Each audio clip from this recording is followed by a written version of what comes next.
Nous n'avons pas été destinés à faire quoi que ce soit d'autre que de nous en tenir à cette parole. Et si un homme a été envoyé par Dieu, il s'en tiendra à la parole, parce que Dieu ne peut envoyer que par sa parole. Voyez, il doit s'en tenir à sa parole. Alors, quand nous entrons dans sa présence, quand un homme entre une fois dans la présence de Dieu, il est changé pour toujours. Si en lui, un changement est possible. En effet, certaines personnes peuvent entrer dans la présence de Dieu et n'y prêter aucune attention. Lui, il n'était pas destiné à la vie. Mais, s'il a été prédestiné par Dieu, dès que le premier contact se fait, il le reconnaît. Un feu se déclenche. Regardez cette petite prostituée là-bas en Samarie, ce jour-là, cette femme. Elle était mal en point, mentalement et physiquement. Nous savons ça. Mais aussitôt qu'elle a vu s'accomplir ce signe du Messie, elle a dit « Nous savons que le Messie viendra faire ces choses. Tu dois être son prophète. » Il a dit « Je suis le Messie, dont il a été écrit qu'il viendrait. » Elle l'a reconnu. Elle n'a plus posé une seule question. Elle s'est vite mise en route. Elle avait une responsabilité. Elle savait que si elle avait découvert cela et qu'elle était entrée dans la présence de Dieu, elle avait le devoir d'en parler à quelqu'un d'autre. Alléluia! C'est vrai, tout homme qui entre dans la présence de Dieu a cette responsabilité devant Dieu. À partir de cette minute-là, il doit en parler à quelqu'un d'autre. Regardez Abraham, regardez Moïse, regardez Pierre, regardez Paul. Aussitôt qu'ils sont entrés dans la présence de Dieu, ils ont reconnu qu'ils étaient pécheurs. Et ils ont scellé leur témoignage en donnant leur vie. Regardez cette petite femme, elle ne tenait plus en place. Elle est allée dans la ville et elle a dit aux hommes, « Venez voir l'homme qui m'a dit ce que j'ai fait. Ne serait-ce point le Messie ?» Ils n'ont pas pu nier cela parce que c'était l'Écriture, certainement. Oui, on se doit de le faire. Un homme là, on a la responsabilité d'en parler aux autres, comme Moïse l'a fait, comme Pierre l'a fait, comme Paul l'a fait. Après ces choses, vous avez vu ce qu'il en est, et vous êtes entrés dans sa présence. Vous avez cette responsabilité. Le message doit être transmis à quelqu'un d'autre.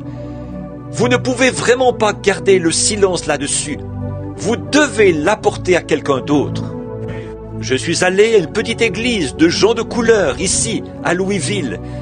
Et ils étaient tous debout, ils chantaient « Je monte le chemin du roi, je viens le trouver, et je me suis engagé sur ce chemin. » Il y a quelque chose qui fait que, quand vous trouvez Christ, vous ne pouvez plus vous taire. Jusqu'à la fin de vos jours, vous êtes une personne changée. En effet, lorsque la vie et la vie se rencontrent, cela produit une lumière éclatante. C'est vrai. Lorsque l'ampoule est connectée avec le fil, si l'ampoule est en bon état, elle va forcément répandre de la lumière. Lorsque le courant et l'ampoule s'unissent, tout ce qu'elle peut faire, c'est diffuser la lumière. Elle ne peut pas faire autrement. De même, quand un homme ou une femme ont été prédestinés à la vie éternelle et qu'ils voient le courant de Dieu passer dans l'ampoule, cette ampoule répandra de la lumière partout où elle le pourra. Vous n'êtes peut-être qu'une ampoule de 10 watts tout au plus, mais vous allez diffuser toute la lumière que vous avez. Si vous n'êtes pas une 500 watts, diffusez la lumière d'une 10 watts. Répandez votre lumière. Que votre lumière luise ainsi devant les hommes, afin qu'ils voient vos bonnes œuvres et qu'ils glorifient le Père qui est dans les cieux. Lorsqu'un homme entre en contact avec Dieu, il reconnaît qu'il ne vaut rien. Comment un homme peut-il marcher comme ça, en se vantant de son importance et de tout ce qu'il a pu faire, alors qu'il n'est rien? Il n'est rien au départ. Un jour, à Memphis, dans le Tennessee, ou à... Je ne pense pas que c'était à Memphis. C'était à l'un des endroits, là-bas. J'étais avec frère Davis. Je faisais des réunions de réveil. C'était peut-être à Memphis. Et nous sommes allés dans un stade. Et ils avaient là... Ce n'était pas un stade, c'était un genre de musée d'art. Et ils avaient là les grandes statues qu'ils avaient acquises, provenant de différentes régions de la terre, représentant Hercule et différentes choses, et ce que de grands artistes avaient peint. Et puis, il présentait là l'analyse d'un homme qui pesait 70 kilos. Savez-vous quoi? Combien il vaut? 84 cents. C'est tout ce qu'il est. 84 cents. C'est la valeur de tous les éléments chimiques dont il est composé. Il contient juste assez de lait de chaux pour asperger un nid de poule. Il contient un tout petit peu de calcium, un peu de potasse. Le tout se vendrait 84 cents.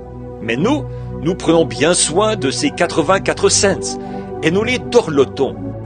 Il y avait deux jeunes hommes qui se trouvaient là et l'un a regardé l'autre. Il a dit « Jim, on ne vaut pas grand-chose, hein ?» Il a dit « Non, vraiment pas, Jean. » J'ai dit « Mais un instant, les gars, vous avez en vous une âme qui vaut 10 000 mondes, qui peut être rachetée par la puissance de Dieu. Il suffit de l'accepter.